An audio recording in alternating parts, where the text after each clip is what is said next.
Graça e paz mais uma vez. Então estamos aqui para ouvirmos a palavra do Senhor, depois de termos entoado cânticos ao nome do nosso Deus. Estamos prontos para ouvirmos a voz do nosso Salvador, aquilo que Ele tem preparado para nós nesta noite. Então, eu convido os irmãos para abrirem suas Bíblias ou ter os seus telefones celulares em Mateus 24 e 25. Mateus 24 e 25. Desta forma, nós estamos encerrando a nossa série no Evangelho de Mateus, né, dentro de um tema maior durante o ano, ser e fazer discípulos. No próximo domingo, como já disse, nós vamos começar uma nova série. Pastor Sacha vai estar fazendo uma exposição da primeira carta do apóstolo Paulo em 1 Timóteo. Muito bem. Então, Mateus 24 e 25. Este é um grande discurso do Senhor Jesus Cristo. Na verdade, ele é o quinto discurso de Jesus narrado por Mateus. E ele tem 97 versículos. 97 versículos. Obviamente, nós não vamos ler o texto todo, mas ao longo da exposição, eu vou lendo algumas partes para a aplicação aos nossos corações. Sendo o quinto discurso e o último discurso, isso significa que nós, na nossa série, já vimos 4 discursos. O primeiro discurso foi o Sermão do Monte, capítulos de 5 a 7. Depois, o envio dos apóstolos, quando o Senhor Jesus Cristo dá instruções aos seus apóstolos, capítulo 10. Em seguida, nós vimos as parábolas do reino, no capítulo 13. E, por último, nós vimos o discurso sobre disciplina e perdão em Mateus 18. Lembrando aos irmãos, dentro desse nosso tema do ano, que é ser e fazer discípulos, que o texto base é Mateus 28, 18 a 20, que o Senhor Jesus Cristo diz: toda autoridade me foi dada no céu e na terra, portanto, ide, fazei discípulos de todas as nações, batizando-os em nome do Pai, do Filho e do Espírito Santo, ensinando-os a guardar todas as coisas que vos tenho ordenado. E eis que estou convosco todos os dias até a consumação do século. Então, ensinando-os a guardar todas as coisas que vos tenho ordenado. Então, nós sabemos que uma boa parte todas as coisas que vos tenho ordenado, está no Evangelho de Mateus, nesses grandes discursos que o Senhor pronunciou durante o seu ministério aqui na terra, narrado pelo apóstolo Mateus. Muito bem. Esse instante que o Senhor Jesus Cristo profere esse sermão é quarta-feira da última semana de Jesus. Ele entrou em Jerusalém na entrada triunfal na segunda-feira. Ele amaldiçoou a figueira na terça-feira. Na quarta-feira, quando ele passou para lá, indo para o templo, eles viram que a figueira estava amaldiçoada. Então é exatamente neste dia, quando eles estão lá no templo, que o Senhor Jesus Cristo profere este grande discurso. Qual é o contexto dele? Dentro do livro de Mateus, o contexto é o lamento sobre Jerusalém, anunciando que eles não veriam mais o Senhor Jesus Cristo até a sua segunda vinda. Jerusalém, Jerusalém, que matas os profetas e apedrejas os que te foram enviados. Quantas vezes quis eu reunir os teus filhos, como a galinha junta os seus pintinhos, debaixo das asas, e vós não o quisestes. Eis que a vossa casa vos ficará deserta. Declaro-vos, pois, que desde agora já não me vereis mais, até que venhas a dizer: bendito o que vem em nome do Senhor. Este é o contexto. É o último discurso narrado por Mateus, mas não é de fato o último discurso de Jesus para os seus discípulos. Na verdade, o último discurso de Jesus foi o que está narrado em João, nos capítulos de 13 a 17. Então, cronologicamente na quarta-feira, ele pronuncia esse discurso para os seus discípulos. No dia seguinte, ele vai para fazer a ceia, ter a ceia com os seus discípulos, e ele pronuncia o discurso de João 13:17, antes da sua morte, de ser preso e ser morto. Esse discurso é um discurso profético e também chamado de pequeno Apocalipse, porque ele trata sobre o assunto de escatologia nos moldes do livro de Apocalipse. Por isso, entre os estudiosos, né, ele é conhecido como pequeno Apocalipse. Pelo contexto imediatamente anterior que nós já vimos aqui, ele foi motivado pela rejeição da nação de Israel a Jesus, bem como pela reação dos discípulos ao contemplarem a beleza do templo. Veja comigo no capítulo 24, versos 1 e 2. Tendo Jesus saído do templo, ia se retirando quando se aproximaram dele os seus discípulos para lhe mostrar as construções do templo. Ele, porém, lhes disse: não vedes tudo isso? Em verdade vos digo que não ficará aqui pedra sobre pedra que não seja derrubada. Portanto, a motivação do Senhor Jesus Cristo ao pronunciar esse discurso para os seus discípulos consistia na rejeição da nação, que vimos no capítulo 23, no finalzinho, bem como esta admiração, né, dos discípulos expressados por eles ao Senhor Jesus Cristo, que acabei de ler aqui. Agora, note, irmãos, quando lemos o capítulo 23, né, nós vimos uma coisa grave aqui, versículo 38. Eis que a vossa casa vos ficará deserta, e não vereis mais a minha face. O Senhor está dizendo. Portanto, a rejeição de Jesus traz graves consequências. As consequências que o povo de Israel passaria imediatamente, alguns anos mais tarde, cerca de 37 anos mais tarde deste momento, Israel seria, no caso, invadida pelos romanos, dispersando todo o povo de Israel pelo mundo inteiro. Dispersão esta que ainda persiste, sendo que em 1948, no século passado, o Estado de Israel foi reorganizado e muitos judeus voltaram para lá, e é o Estado moderno de Israel. A abordagem do texto, para nós começarmos a nossa exposição, então veja, ao analisarmos o discurso, nós observamos que sua interpretação diz respeito a Israel. O que aconteceria no futuro da nação de Israel, devido à sua rejeição do Messias. Então eu quero fazer um alerta aos irmãos que acompanham, né, que estão participando desse culto e acompanham a mensagem. Agora, principalmente aqueles que são convertidos de muito tempo. Normalmente a gente se refere aos novos na comunidade, né? Hoje, aos irmãos que já são convertidos de muito tempo, porque esses 2 capítulos, eles têm sido mal interpretados e pregados de maneira distorcida, e é possível que os irmãos tenham ouvido, né, estudos, mensagens nesses textos que soarão estranho, ou melhor, a mensagem de hoje soará estranho a você pelo fato daquilo que você já sabe. Por isso, eu gostaria que você acompanhasse isto aqui. Então veja, se o texto, esses 2 capítulos, eles dizem respeito a Israel e o que aconteceria no seu futuro por causa da rejeição, diretamente esse texto não diz respeito à igreja. Guarda aí, segura, porque nós vamos ver a exposição do texto, né? O texto trata da segunda vinda de Cristo.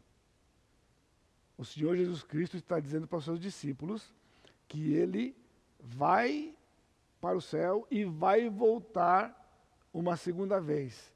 Obviamente os discípulos não entenderam ainda o que ele está dizendo, porque a sua crucificação não aconteceu. Mas quando Jesus disse que aquele templo seria destruído, alarmou seus discípulos, estavam a caminho do Monte das Oliveiras, tendo saído do templo, e quando eles chegam no Monte das Oliveiras, os discípulos então fazem as perguntas. Versículo 3 diz assim: no Monte das Oliveiras achava-se Jesus assentado. Quando se aproximaram dele os discípulos, e em particular lhe pediram: dize-nos quando sucederão estas coisas, e que sinal haverá da tua vinda e da consumação do século. E ele lhes respondeu. Então o Senhor Jesus Cristo começa efetivamente o seu discurso. Eles queriam saber de Jesus quando aconteceria essa destruição e qual o sinal que eles teriam, na verdade, desta vinda do Senhor Jesus Cristo. Então, nota, a segunda vinda de Jesus, porque está ligada à primeira vinda. Pode parecer óbvio isso, mas infelizmente não tem sido, né?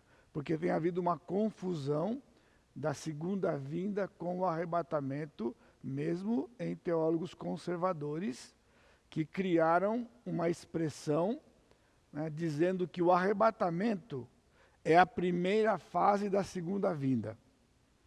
Portanto, eles dizem que acontece o arrebatamento e depois, então, a segunda vinda, e por isso há toda uma confusão em cima destes textos, fazendo com que os crentes e mesmo muitos pastores se afastassem do texto e não expusessem o texto, por causa das complexidades que foram criadas pelas múltiplas interpretações.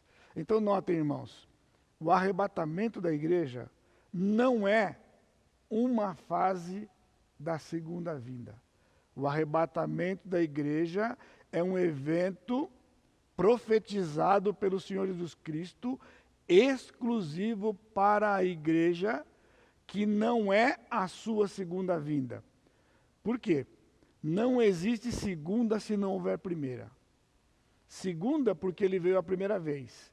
E do mesmo modo que ele veio a primeira vez, as suas características são as mesmas de uma segunda vinda. Ele veio para implantar o reino, foi rejeitado pelo povo de Israel, ele adiou o reino para a sua segunda vinda. Assim como ele veio para Israel na primeira vinda, o Evangelho de João, isso é claro, né? 1 João 1,12. Veio para o que era seus, mas os seus não o receberam. Aí então, a todos quantos o receberam, deu-lhes o poder de serem feitos filhos de Deus. O meu pastor, muitos anos atrás, meu primeiro pastor, né, um missionário americano, ele dizia, sempre quando ele mencionava esse texto, ele dizia com alegria, né, nós somos os todos quantos. Nós somos os todos quantos. Porque ele veio para os seus não receberam, mas a todos quantos nós somos todos quantos. Porém, em termos de plano, a vinda era para Israel, Israel seria o anunciador, Israel rejeitou, então ele adiou o seu reino para a sua segunda vinda. E é exatamente o que ele vai tratar aqui. Porém, entre a primeira vinda e a segunda vinda, coisas aconteceriam com a nação de Israel. Nota, a igreja não está no cenário, a igreja não estava inaugurada, a igreja vai ser inaugurada 52 dias a partir desse dia aqui. Na verdade, 54 dias, mais ou menos, 50 e 54, contando que é no 50 dias depois da Páscoa, onde eles teriam a festa de Pentecostes. Atos capítulo 2. Então, definitivamente, esses dois capítulos não tratam em nenhum lugar, guarde isso e acompanhe, não trata de arrebatamento. São, portanto, os detalhes dos profetas, das profecias do Velho Testamento, e Jeremias, Ezequiel, Daniel e Isaías. Aquelas profecias que tinham dois momentos. O primeiro momento foi a primeira vinda, e o segundo momento era a segunda vinda, narrados num texto só. Mas esse período entre os dois foi narrado também por estes profetas. Portanto, estes dois capítulos agora, Jesus vai dar para os seus discípulos detalhes sobre o que vai acontecer. Mas nós temos duas implicações. Primeira, se de fato é assim, creio que seria a sua pergunta, por que Jesus proferiu esse discurso para os seus apóstolos? Quem estavam ali? Os seus apóstolos, os mesmos que inaugurariam a igreja 50 e poucos dias depois e participariam do começo da igreja. Por isso, este é um primeiro raciocínio errado, de que porque era para os apóstolos, tinha a ver com a igreja. Mas a pergunta permanece então, por que, se não é para a igreja, ele relatou para os seus discípulos? E segundo, por que colocar no cânon do Novo Testamento? Por que colocar aqui em Mateus esses dois capítulos numa profecia que não se refere à igreja? Então veja, os seus apóstolos, naquele instante que eles ouviram o discurso, eram todos judeus. Portanto, tinha a ver com eles. Eles não passariam por isso, como aquela geração não passaria por isso. Somente pela invasão do ano 70, mas os apóstolos, exceção de João, que é narrado no Novo Testamento, que morreu lá no fim do século, provavelmente todos eles morreram antes da destruição de Jerusalém. Porque nenhum deles que narraram a Escritura narraram este fato. Né? Paulo não narrou, Pedro não narrou, Tiago não narrou. Então, porque eles não narraram, não fizeram menção a esta invasão, porque eles morreram antes de que ela acontecesse em termos de tempo e espaço. Mas nesse instante, repito, eram judeus e eles amavam a nação de Israel, e o Senhor então estava prevendo para eles, registrando para eles. Mais tarde o apóstolo Paulo daria outras informações, assim como Pedro, João, sobre o que aconteceria com a nação que eles faziam parte, porém, também com promessas outras, depois da inauguração da igreja, para a igreja da qual fariam parte no futuro.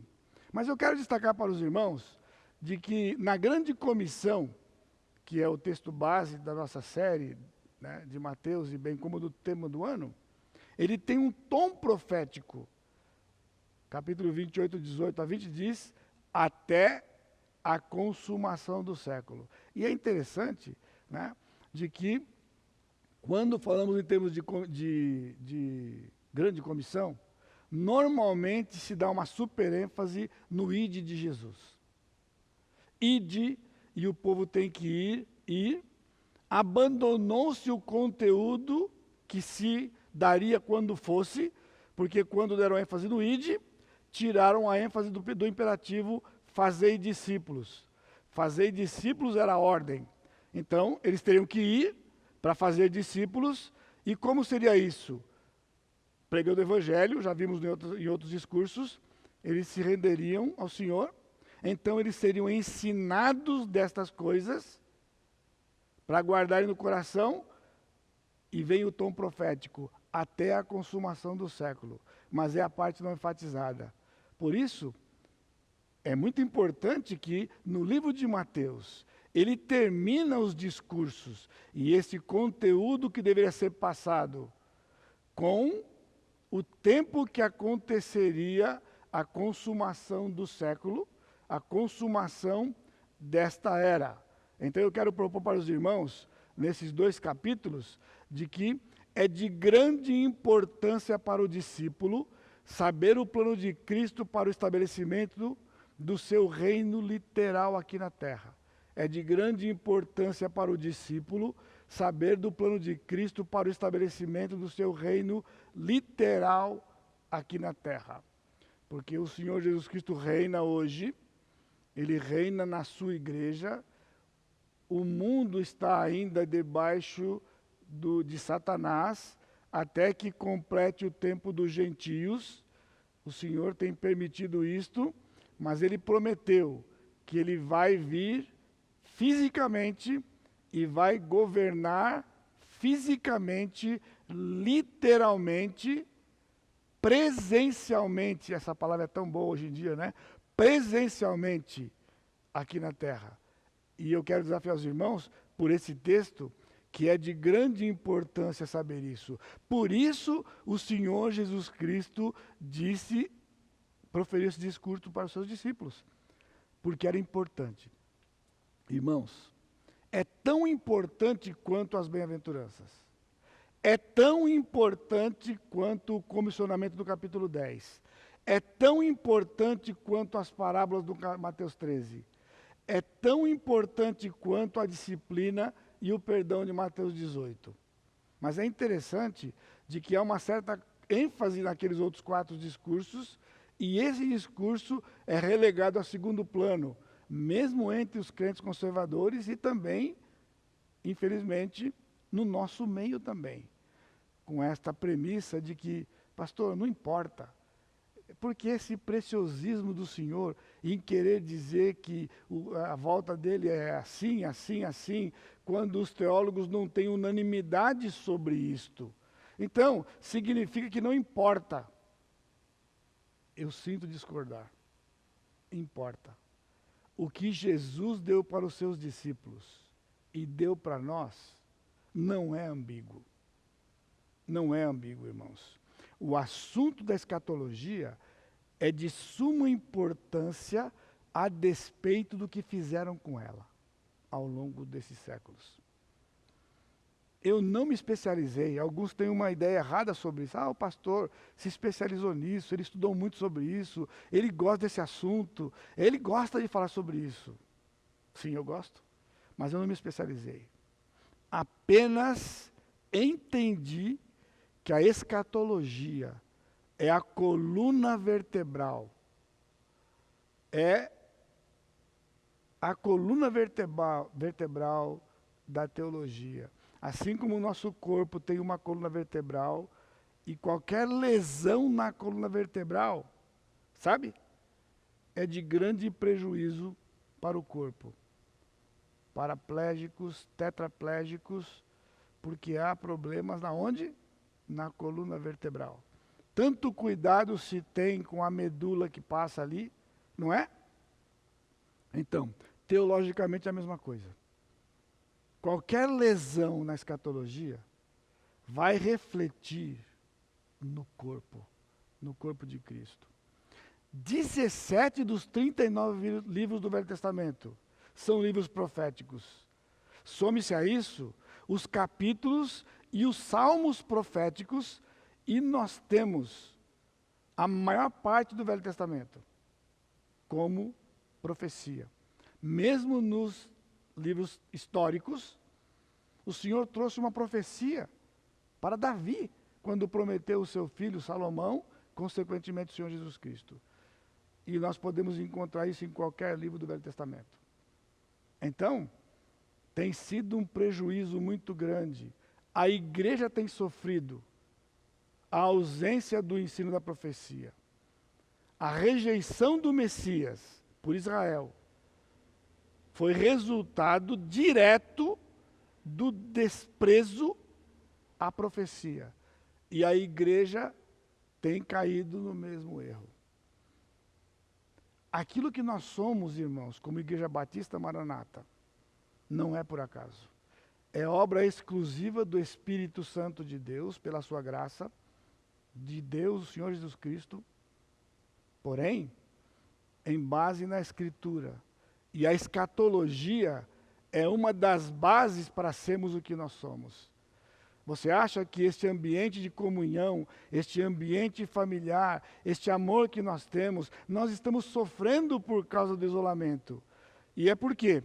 Ah, porque é uma igreja bacana. Ah, porque é uma igreja legal. Não, irmãos, a escatologia tem feito isso. Um dos pilares, a escatologia. Saber o que o Senhor ensinou. Se foi revelado, é para nós. Não é assim? Agora, as pessoas confundem, complicam, porque têm preferências, o que seja. Né? Mas foi dado para nós, e eu quero, nesse pouco tempo que eu tenho ainda, mostrar para os irmãos isto aqui. Portanto, esses 2 capítulos, nós temos 3 aspectos deste plano futuro do Senhor Jesus Cristo. Primeiro, haverá uma tribulação para Israel. Do versículo 4 até o versículo 28, o Senhor está dizendo para os seus discípulos: haverá uma tribulação para Israel. Aqui começam os nossos problemas, não é? Por quê? Se Mateus 24 e 25 tem a ver com a igreja, logo a tribulação tem a ver com a igreja. Por isso, há os crentes e teólogos pós-tribulacionistas dizendo que vamos passar pela tribulação. Mas se entender o que o texto está dizendo, que essa profecia é para Israel, então o resto é simplesmente óbvio. Você está entendendo o que é uma espinha dorsal? O que é uma coluna vertebral? Mexe na coluna e você tem os ramos. Se você endireita a coluna, você conserta os ramos. Então, entender que Israel, que o texto é para Israel e a igreja, então complica, porque aí fica, vamos passar também. Ora, se o texto é para Israel, não tem nada a ver conosco, então não tem discussão, não tem briga.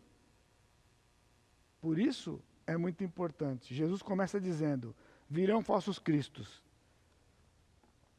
E ele lhes respondeu: vede que ninguém vos engane, porque virão muitos em meu nome, dizendo: eu sou o Cristo, e enganarão a muitos. E certamente ouvireis falar de guerras e rumores de guerras. Vede, não vos assusteis, porque é necessário assim acontecer, mas ainda não é o fim. Então sereis atribulados e vos matarão. Sereis odiados de todas as nações por causa do meu nome. Nesse tempo, muitos hão de se escandalizar, trair e odiar uns aos outros. Levantar-se-ão muitos falsos profetas e enganarão a muitos. Você está vendo aqui? Ele está dizendo: sereis atribulados. Quem? O povo de Israel, naquele momento, representado pelos seus apóstolos, pelos seus discípulos. Por isso ele disse: sereis. Ele não diz serão, incluindo a igreja que viria. Ele está dizendo sereis. Haverá uma tribulação, e ele diz: neste tempo, entre a primeira vinda e a segunda vinda, se levantarão falsos cristos, e eles vão enganar muitas pessoas. Todo lugar que eu vou, o pessoal pergunta: pastor, e aquele sinal? Já me perguntaram até do coronavírus. Você sabia? O coronavírus também já foi para o ranking da escatologia. Já arrumaram um lugarzinho para ele nas profecias. Olha que triste, que trágico. Irmãos, sinais que aqui estão referidos dizem respeito a Israel. Novamente, conserta a coluna e nós consertamos os braços, as pernas. Por quê? Porque se os sinais aqui são para Israel, para a igreja não há sinais. Não há sinais. Portanto, coronavírus não tem nada a ver com o nosso arrebatamento. Ele continua sendo hoje. Amém? Hoje o Senhor Jesus Cristo vai nos arrebatar.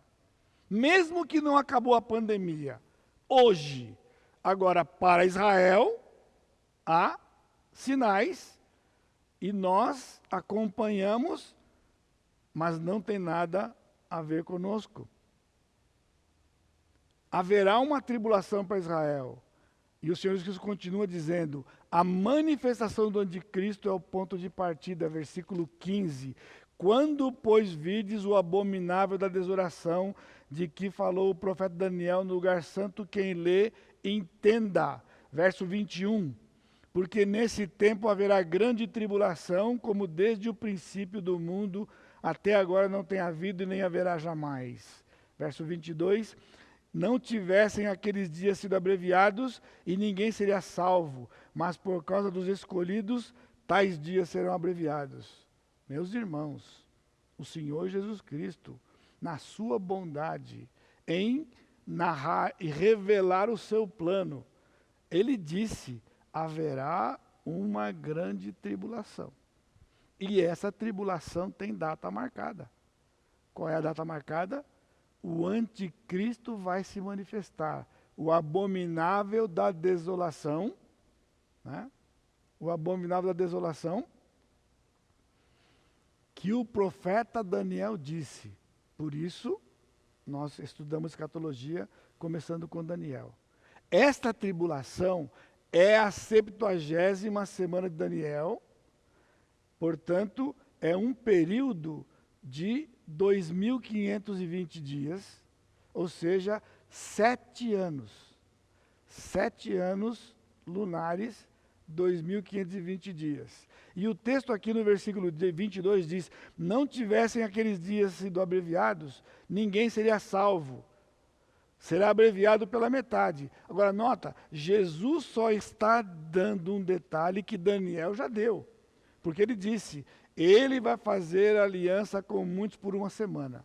7 anos. Na metade da semana, ele vai fazer cessar o sacrifício.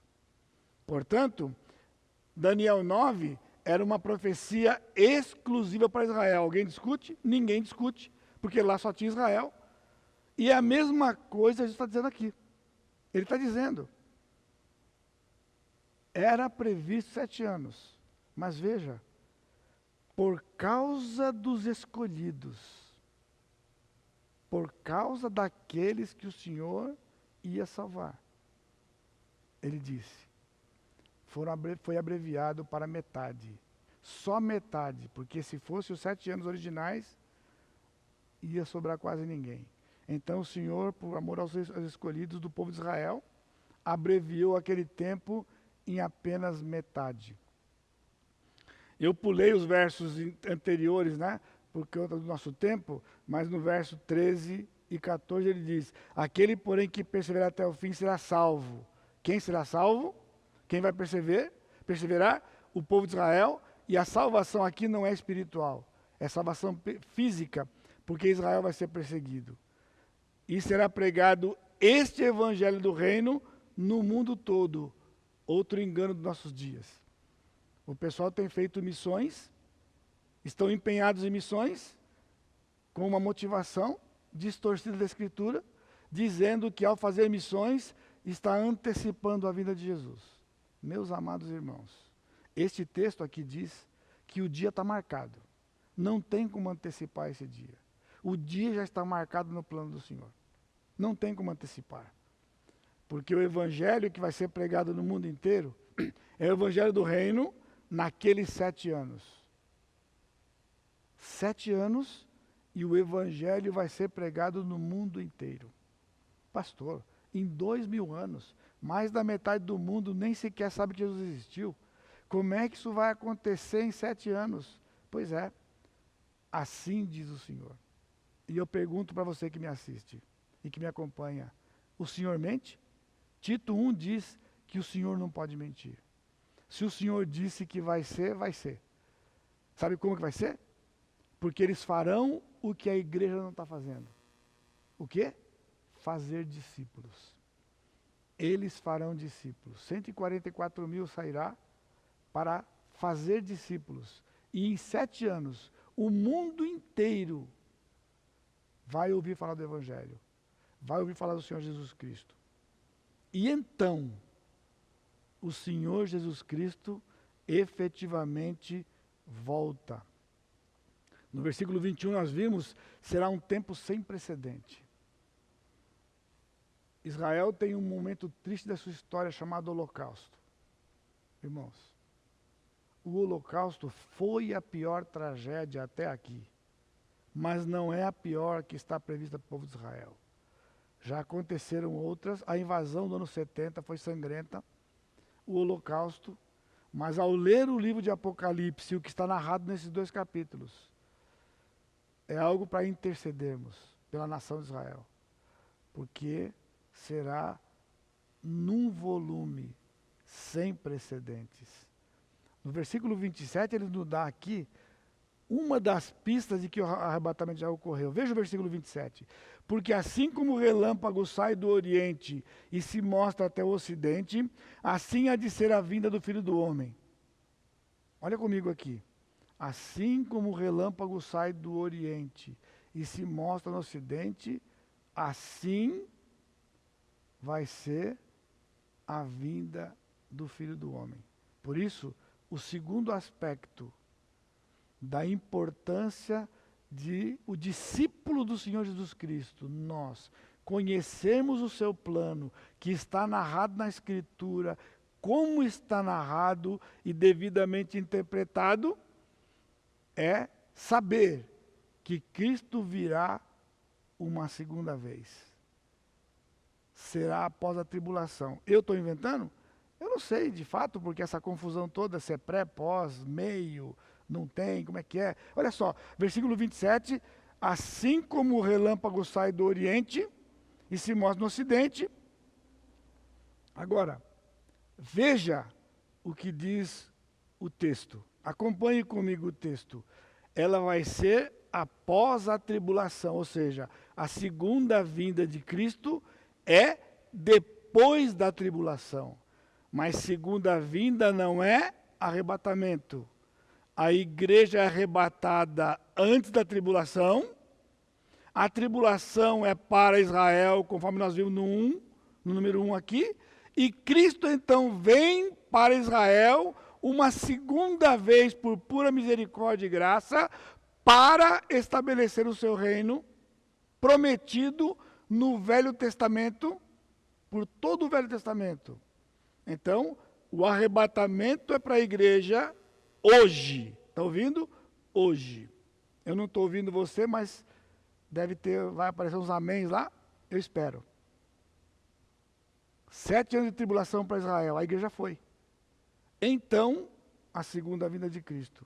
Portanto, o arrebatamento já terá ocorrido no texto de Mateus 24, porque Paulo fala sobre o arrebatamento em 1 Tessalonicenses 4, de 13 a 18. Então, por que eu disse que era uma dica aqui? Porque os textos do arrebatamento nas cartas diz que vai ser como num piscar de olhos. Um momento, e a palavra momento aqui é indivisível. O mais rápido que eles podiam ter de ilustração era o piscar. Portanto, ninguém verá. Como conciliar com Mateus 24, que diz que vai ser como um relâmpago do Oriente ao Ocidente, e Apocalipse capítulo 1 diz que todo olho verá. Amados irmãos, ninguém verá e todo olho verá, não pode ser a mesma coisa. A Escritura não se confronta, a Escritura não se contradiz. Ninguém verá o arrebatamento, vai ser num piscar dos olhos, vamos subir, e encontrar com Jesus nas nuvens. Então a tribulação, no final da tribulação, ele volta no Monte das Oliveiras, e esta volta todos verão. O mundo inteiro vai presenciar a chegada do Senhor aqui.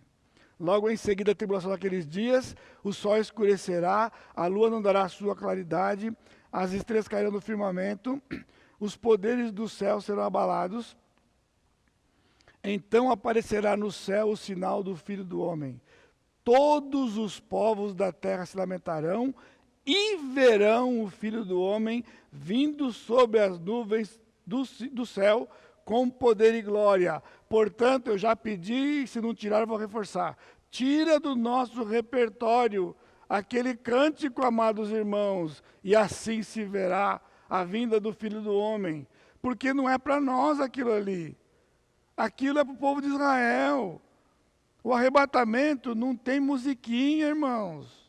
Não tem música. Então se verá a vida do Filho do Homem, aqui diz, os povos da terra vão ver. O nosso arrebatamento, ninguém vai ver. Ninguém vai ver. Ele vai reunir todos os crentes, versículo 31, e ele enviará os seus anjos com grande clangor de trombeta, os quais reunirão os seus escolhidos dos quatro ventos, de uma a outra extremidade dos céus. Quando Cristo vier a segunda vez, ele vai reunir todos os crentes vivos no final da tribulação. Muitos darão a sua vida durante a tribulação. Muitos crentes, pessoas, judeus e gentios, da época da tribulação, que se converterem, a grande maioria vai morrer após a conversão, pela perseguição das nações e do anticristo. Mas o Senhor vai, porque abreviou o tempo, preservar os seus eleitos. E quando Israel, Zacarias diz, quando o Senhor derramar sobre Israel o Espírito de graça, Israel vai reconhecer que aquele que eles pegaram na cruz é o Messias. Eles vão reconhecer. Eles vão reconhecer, está previsto, está predito. E eles vão clamar, debaixo de sofrimento e perseguição e morte. Eles vão clamar. E assim como o Senhor ouviu o clamor do povo de Israel no Egito, e mandou Moisés, quando o povo clamar, ele não vai mandar ninguém, ele não vai mandar profeta, irmãos, ele virá pessoalmente socorrer o seu povo, amém? Isso é precioso, você precisa saber, você precisa desfrutar disso, mesmo que não diz respeito a nós, diz respeito a Israel, mas é o mesmo Deus, a mesma fidelidade, porque há milhares de profecias para nós. Quantos estão apavorados com a pandemia? Porque não estão descansando no poder de Deus. Não estão descansando nas promessas do Senhor. Há promessas para nós, irmãos. Olha só. Primeiros dias da pandemia, não demorou 2, 3. Já recebi zap me perguntando, pastor, e a pandemia? Sabe qual foi a minha resposta? Meus amados irmãos, o fim está previsto na Bíblia. E não é a pandemia. É só ler. Apocalipse. É só ler. Ler as cartas. Poderá ser um vírus? Pode ser. Porém, há uma porção de outros detalhes na Escritura. E de novo, nós não veremos. Se vai ser um vírus ou não vai ser o vírus, você não vai ver. Sabe por quê? Porque eu creio que eu vou ser arrebatado hoje. H-O-G-E, hoje. Vou ser arrebatado hoje. Entendeu? Vou ouvir a trombeta. E quando ouvir a trombeta, num piscar de olhos, vou me encontrar com o meu Senhor. Está previsto. E então começará este período aqui, até que 7 anos depois, o Senhor Jesus Cristo volte, né? Versículos 37 a 39 diz, como nos dias de Noé. Outra dica, pois assim como foi nos dias de Noé, também será a vinda do Filho do Homem.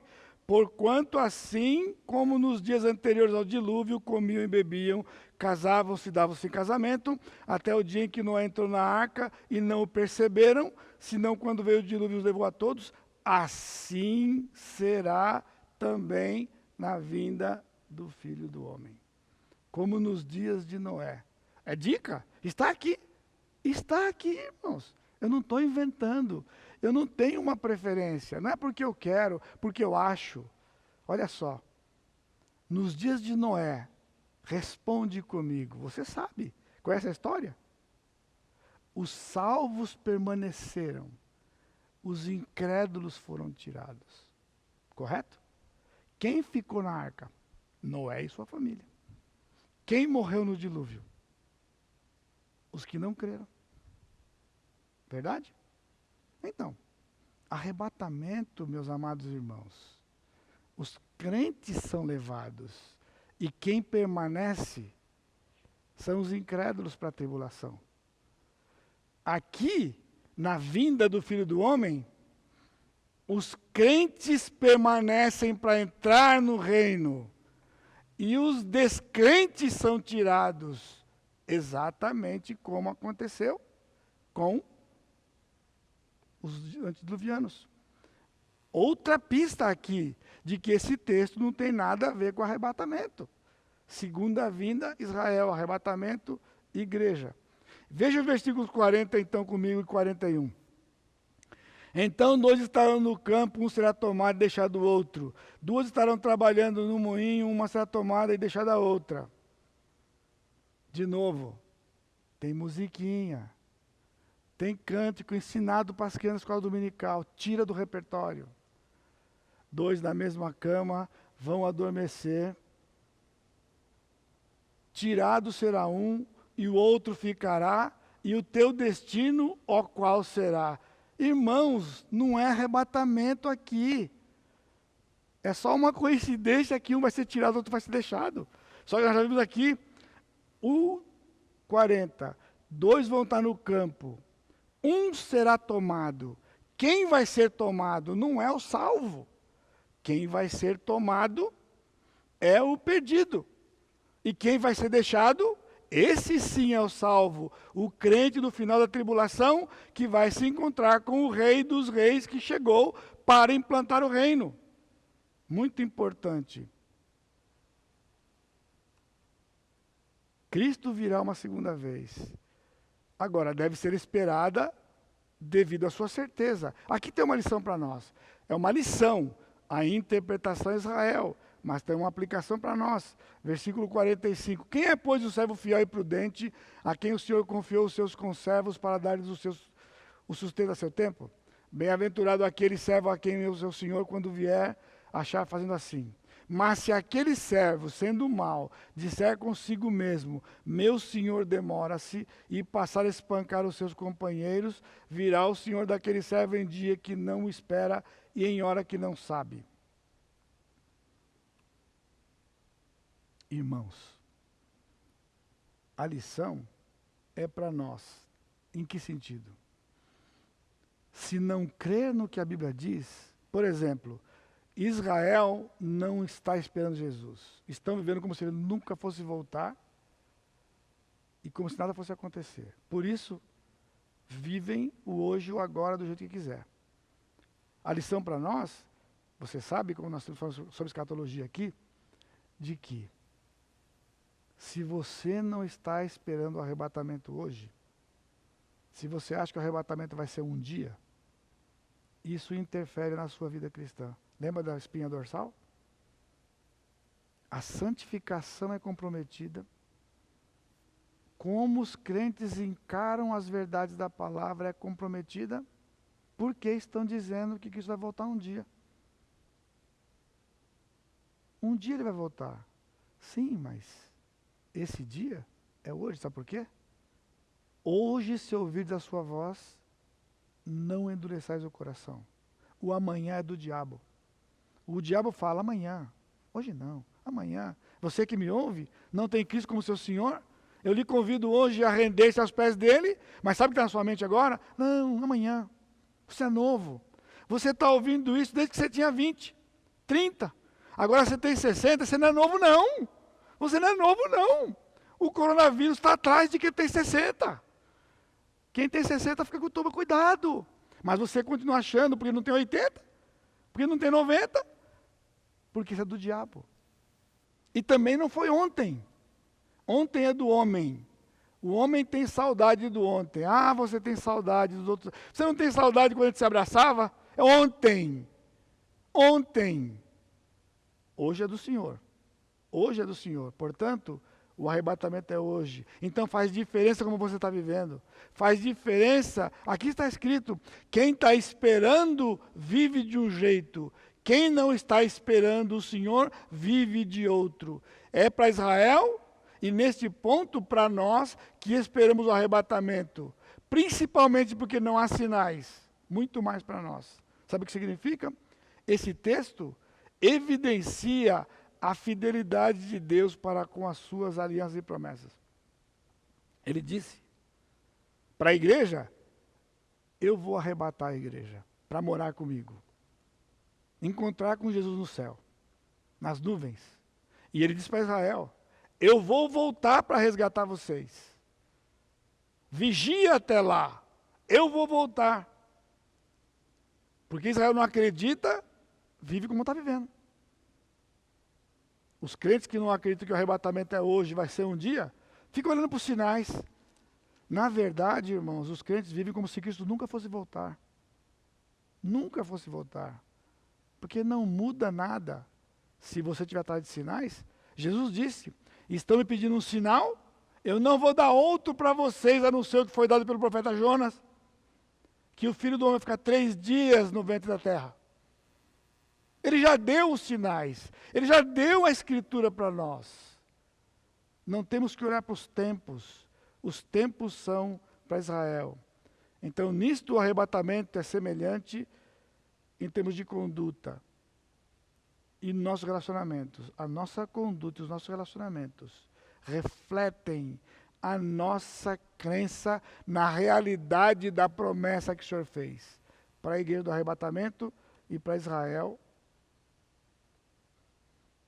da segunda vinda. E, finalmente, haverá um julgamento antes do reino.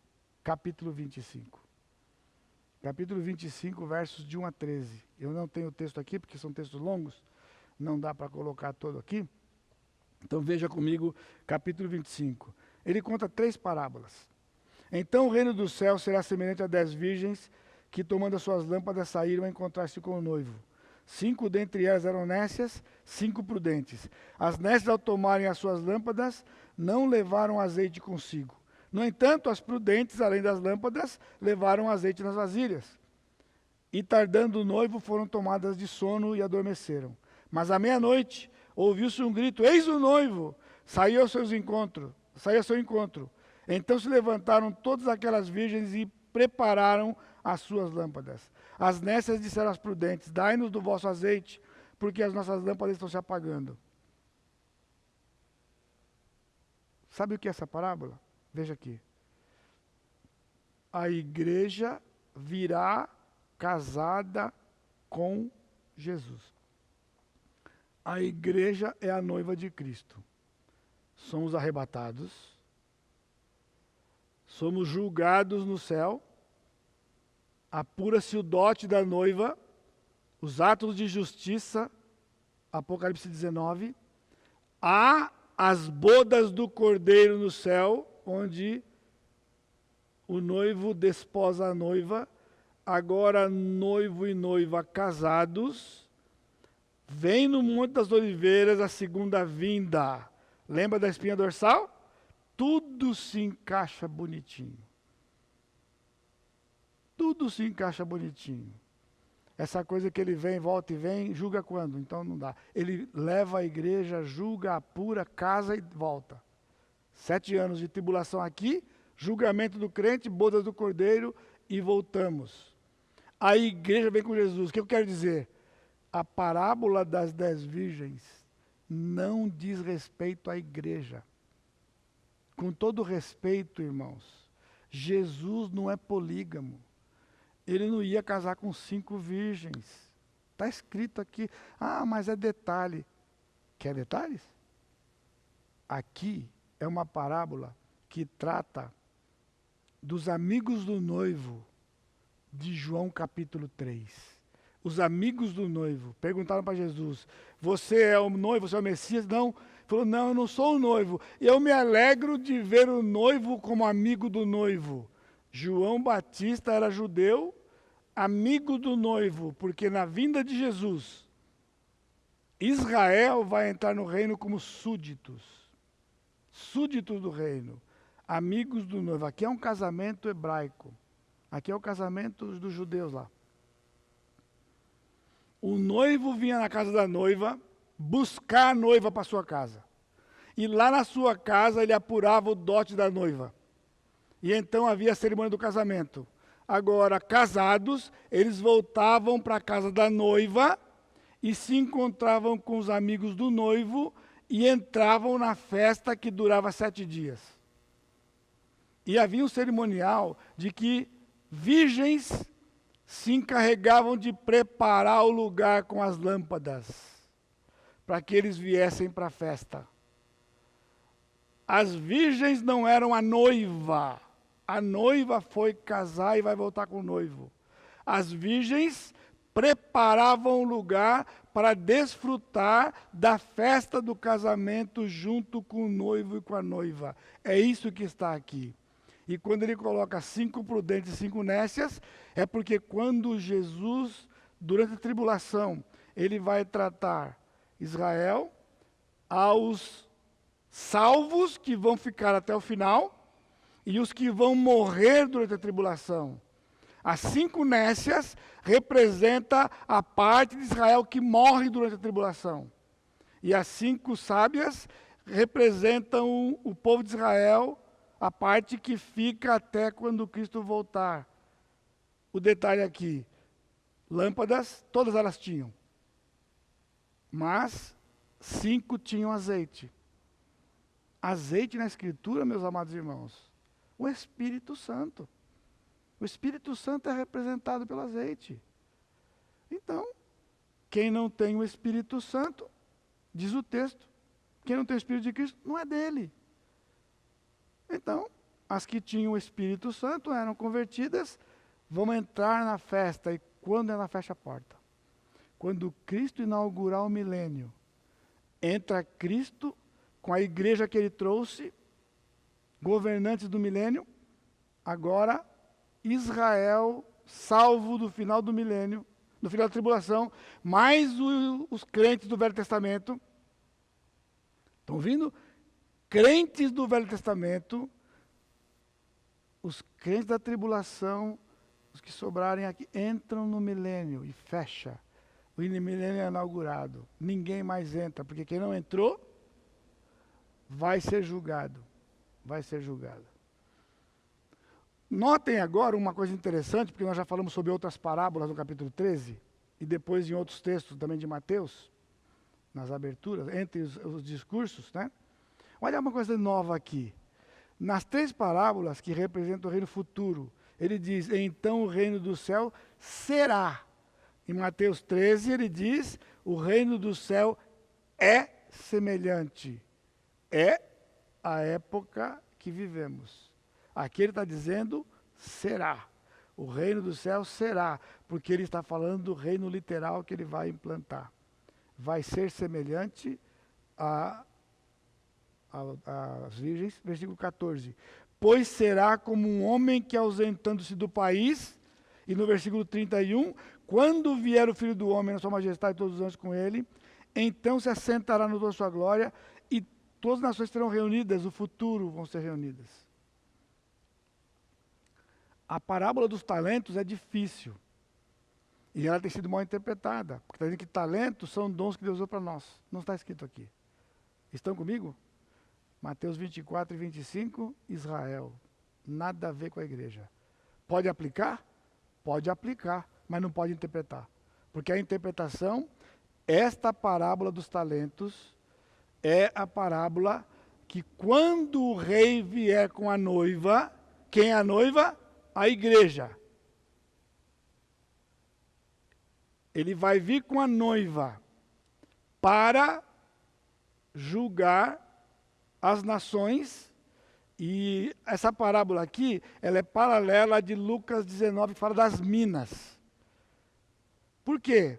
Nós temos um perigo aqui. Nesta parábola, um ganhou 5, outro ganhou 2 e outro ganhou 1.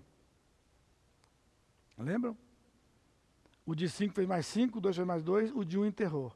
Só que no fim da parábola, ele diz, no finalzinho da parábola, o escondeu, né? Então ele diz, versículo 28, tirai-lhe, pois, o talento e dai ao que tem 10, porque a todo o que tem se lhe dará e tem abundância, mas ao que não tem, até o que tem lhe será tirado. E o servo inútil lançai-o para fora nas trevas, ali haverá choro e ranger de dente. é possível um crente da igreja genuinamente crente ser lançado nas trevas? Não. Não. Não tem essa possibilidade de ser lançado nas trevas. Portanto, aqui ele está dizendo que é para o povo de Israel. É a posição que o crente tem no reino, porque veio a noiva agora com Jesus, mas no reino Jesus não tem uma rainha. Ele é o rei e a sua igreja agora vai governar com ele, conforme o apóstolo Paulo mostra para a gente lá em 1 Coríntios 6. E a parábola de separação dos bodes das ovelhas. O julgamento das nações. A partir do versículo 31 até o final, ele fala de que vai reunir todos que ficarem vivos e separar os cabritos das ovelhas.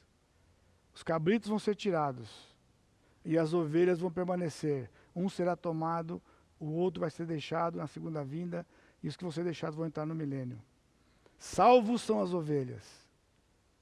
E aqui ele diz, quando fizeste a um dos meus pequenos irmãos. Não é salvação pelas obras, meus irmãos. Sabe por quê? Pequeninos aqui é Israel. Só os salvos darão apoio a Israel durante a tribulação. Porque não tem medo de morrer. Quem tem medo de morrer não vai ajudar o povo de Israel. Por isso, eu concluo dizendo, o discípulo de Cristo precisa saber o plano do Senhor. Israel sempre será um povo distinto da igreja. Também o povo de Israel, que também é povo de Deus. E finalmente, o arrebatamento é iminente, não há sinais nem profecias. E então que o Senhor enche os nossos corações, pela sua graça, para que nós desfrutemos e vivamos isso e testemunhemos do nosso Senhor. Vamos orar. Amado Deus, te agradecemos pela tua misericórdia. Porque o Senhor nos deu as informações, Pai. E agora abre os nossos entendimentos, o nosso entendimento pelo teu Espírito, para que nós entendamos e creiamos. E desfrutemos da tua fidelidade para conosco. E eu te bendigo no santo e precioso nome de Jesus, nosso Salvador. Amém, Senhor. Então, meus amados irmãos, chegamos ao final do nosso culto de adoração nesta noite. E eu convido os irmãos agora a curvarem suas cabeças, não esquecendo então do que nós temos pela semana, as nossas lives ainda, tá bem? E os nossos módulos novos para a próxima semana. Curva sua cabeça mais uma vez. Bendito e maravilhoso Deus. Louvado seja o teu nome, Pai. Nós somos objetos do teu amor, um grande amor. O Senhor nos amou quando nós ainda éramos pecadores. O Senhor nos resgatou, nos deu nova vida. E agora, bondosamente, o Senhor nos revela a tua palavra e nos dá o entendimento pelo teu Santo Espírito que habita em nós. Pai, edifica o coração do teu povo. Edifica, Pai, o coração do teu povo. Guarda-nos do mal. E agora, que a graça do Senhor Jesus Cristo, o amor de Deus Pai e a consolação do Espírito Santo seja com todo o teu povo, hoje e sempre. Amém. Amém, Senhor. Deus abençoe, meus irmãos, e uma boa semana. Obrigado.